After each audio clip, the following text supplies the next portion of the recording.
devil is roaming about looking for people to devour. He's looking for people to maneuver. He's looking for people to control, to get his agenda in our lives. And he could use a trusted friend like Peter to do that.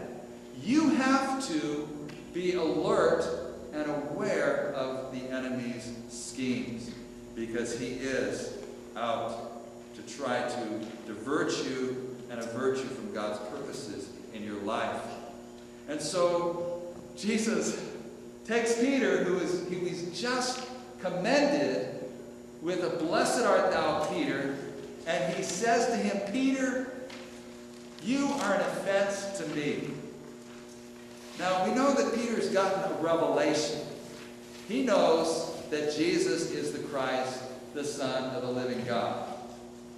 That was a revelation that flesh and blood didn't give him. That came right from the Father in heaven. But he hasn't yet had a true conversion. Peter is still operating under worldly, fleshly, satanic purposes. The wisdom from above is not like the wisdom from below. James tells us the wisdom from below is earthly, demonical, and sensual. There you have it. The world, the flesh, and the devil. And all of us are tempted, and we are manipulated by the world system, by the people around us, by Satan himself, to live according to the pattern and the philosophy of this world. And the philosophy of this world is save your life. Take care of yourself.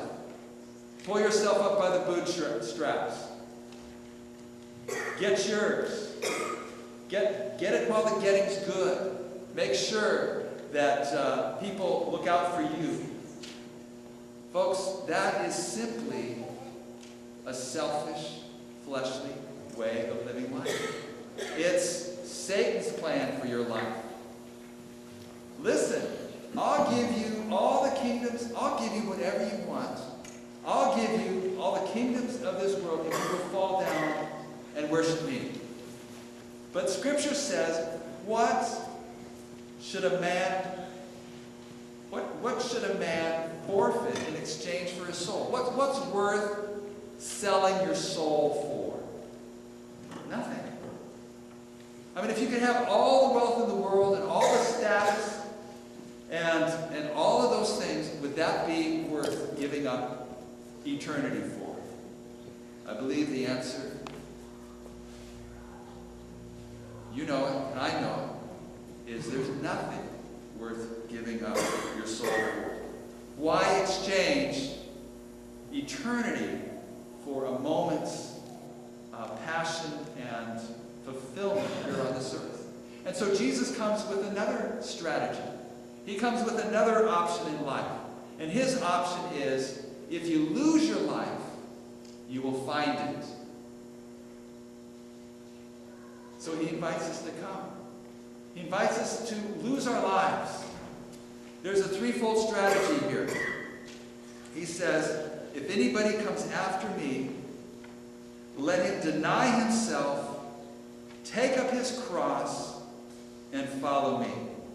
Well, let's take a look at that. Number one is to deny yourself, to say no to yourself, to have self-control. Fasting, one of the virtues, one of the exercises that we're called on, is one of the three ways that we can get close to God, given to us in Matthew chapter 6. He says to fast in secret, to pray in secret, and to give alms or benevolence offering in secret. And your Father who sees in secret will reward you openly.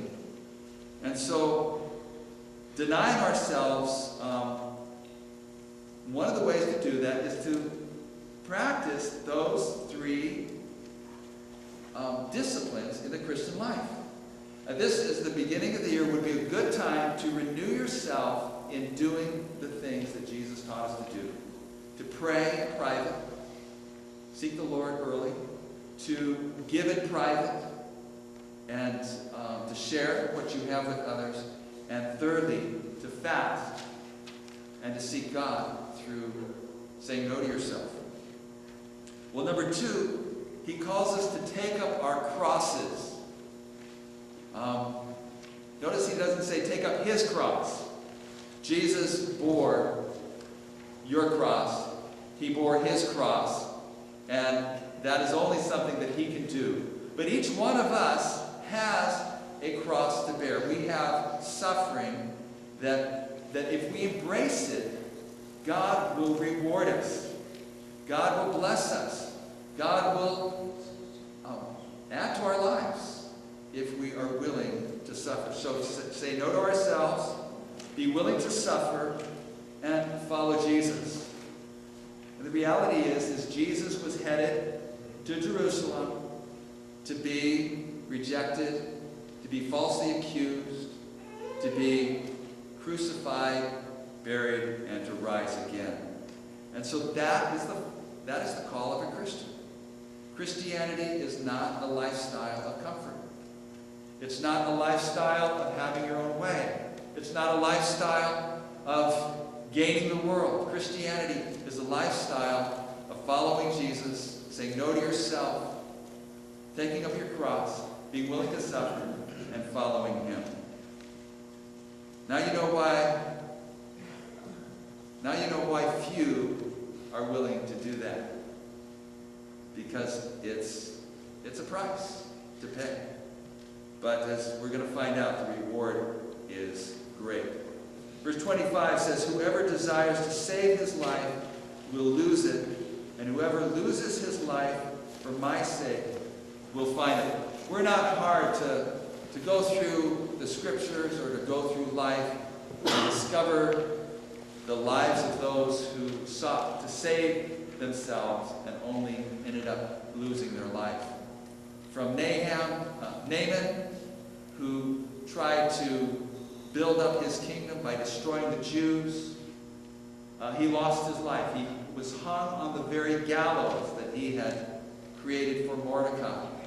To Saul, who tried to save his kingdom by persecuting David and ended up taking his own life. I had a friend in Vallejo who had made a lot of money in the real estate market, and he was just feeling that things were getting very tough in the Bay Area. He was a pilot, and so he was taking all of his money, he was investing it in this beautiful property, complete with an airstrip and a pond, and on his maiden voyage into that property, he crashed his plane and he and his wife were killed.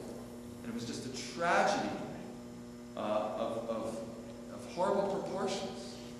You're not going to benefit by trying to save your life. You will only lose your life.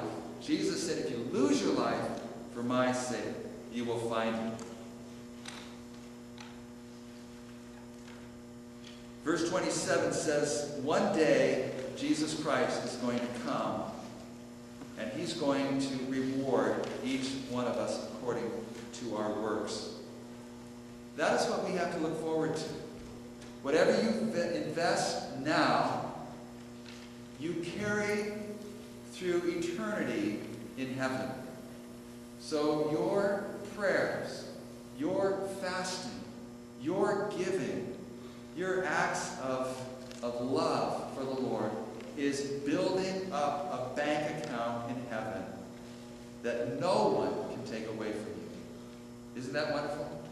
Isn't it good to know that inflation can't hurt it? A failed economy can't hurt it. You have prepared for you a place in heaven and a reward that's coming your way if you are willing to do this and to lose your life. And when the Son of Man comes in his glory with his angels, he's going to reward each of us for the acts of love, of sacrifice,